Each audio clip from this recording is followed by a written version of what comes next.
In the world of technology that we live in today, big data can help make every sport better, especially basketball. It can help coaches make more informed decisions, and it can make general managers and owners more informed about what player they are trying to get. Ever since basketball was invented, the coach has had one main job: to put the best five players on the court that will give his team the best chance to win. The only bad thing about this is there is no strategy for how to do this or when to substitute in other players. The coach just picked who he thought was the best player at every position and started them, and then whenever they seemed too tired to keep going, he would put in another player. However, with all the new technology humans have at our fingertips today, we can calculate how to efficiently determine who the five best players actually are based on statistics, and we can also determine what time would be the right time to take these players out based on thousands of studies. Using data in basketball can help make the coaches make better decisions and also make the game in general more fun to watch. Using data, coaches can determine what five players would actually play best together on the court.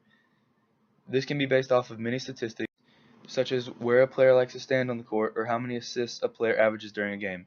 For example, if one guard is not a very good shooter but averages 10 assists a game, and another player stands in the corner of the court and waits to shoot, these two players would probably play very well together. And although these two might not be the two of the best five players on the court, they can play together as a team better than anyone else, making them more valuable to the team as a whole. Also, a coach can determine which lineup will be the best in many different categories, such as defense and three-point shooting. This is based off of thousands of simulations and statistics that show three-point shooting percentage and accuracy in those shots. It can also show how many times people score when certain people are guarding them on defense. All of these aspects combined can help a coach put the best team possible on the court at one time. This new strategy is like taking Moneyball to the extreme. It takes into effect thousands of statistics and decides what player would be good for what teams. Coaches can greatly benefit from this style of basketball because instead of guessing on who would be good on the court together, they can now make informed decisions on who the best player would be to put on the court at that specific time in the game. Big data can also help a coach decide when to make substitutions during a game. By using thousands of studies and experiments, a coach can determine how many minutes a starter can play at a time without becoming ineffective.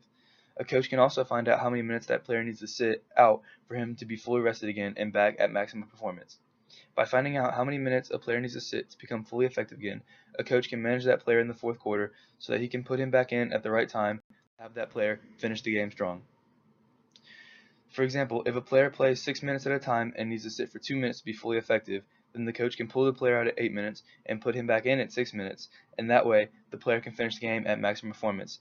This helps the coach make better decisions and helps the players be better rested.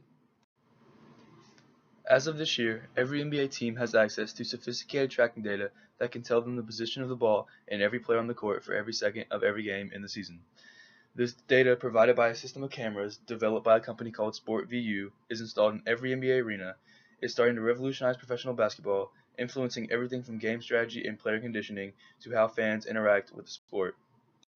The system's cameras are arranged in an oval in the rafters of the arenas. Linked to get multiple angles of view, the cameras collect data 25 times a second on the two-dimensional position of each player on the court and the three-dimensional position of the ball. The technology was first embraced by individual NBA teams rather than by the whole league. The first four teams installed the camera system before the 2010-2011 season. Golden State Warriors adopted it later that season, becoming the fifth team to do so. Before the start of this season, the NBA formally adopted the technology and made sure all NBA teams had access to it. Because the SportVU systems track players over time, it can determine how fast they move, how often they change direction, and how much they run during a game. It can precisely track how well players shoot from particular spots on the court. The system can also help assess defense, both individual and team, giving insight into how well a particular player guards another, or how well a team does when it is defended in a particular way. In many cases, the data only reinforces what coaches already know, but it is especially helpful in scouting opponents, allowing coaches to know their rivals as well as they know their own team. Big data in basketball can also help individual players as well as the entire team.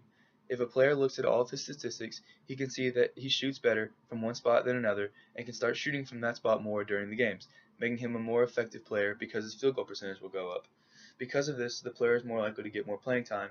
Therefore, big data can help turn a mediocre basketball player into a very solid basketball player. Big data is also more fun for the fans as well. For example, everybody loves to try to analyze the March Madness brackets and try to figure out who's going to win the championship. The average basketball fan just looks at the two teams playing and takes a wild guess on who will win. but professionals run thousands of simulations to determine which team is more likely to become the national champion. Another great way statistics can tell how valuable a player is through RPM, which stands for real plus minus. This metric isolates the unique plus minus impact of each NBA player by adjusting for the effects of each teammate and his opposing players. The RPM model shifts through more than 230,000 possessions each NBA season to tease apart the real plus-minus effects attributable to each player, employing techniques similar to those used by scientific researchers when they need to model the effects of numerous variables at the same time. RPM estimates how many points each player adds or subtracts on average to his team's net scoring margin for each 100 possessions played.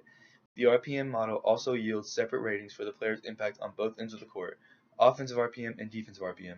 Basically, this is saying that it can tell how valuable a player is while taking into effect what kind of players are on his team. RPM is also useful for coaches and general managers as well. For example, it can tell how valuable a player actually is. As you can see from this graph, it can tell how effective a team is when this player is on and off the court, showing his true value to the team. It can show whether or not he's actually a very good player or if he's just playing on a team with other superstars. Studies with RPM also show what makes an NBA team successful. It shows that there are 3 things each NBA team has to do to win. These things are prevent easy baskets, cause turnovers, and try to limit the other team's offensive rebounds. Now, not all of these 3 are necessary. For example, if a team is shooting very well, they do not have to play as well on defense. However, most people still consider defense more important because most people say that defense wins championships, not offense. This is because offense can sometimes slack and it can be difficult to score points on a certain night if someone's having a bad shooting night. However, defense is always there, and if someone is willing to play, they can always play very good defense, which makes it more valuable to the team as a whole. Now, obviously, there are some critics who oppose the use of big data in basketball. They are usually traditionalists who think it will ruin the game. However, all studies show that big data will definitely help make basketball a better game from a coach's perspective and a more exciting game from the fans' perspective. The game of basketball needs the use of big data to stay relevant and continue to keep pace and surpass the popularity of other major American sports.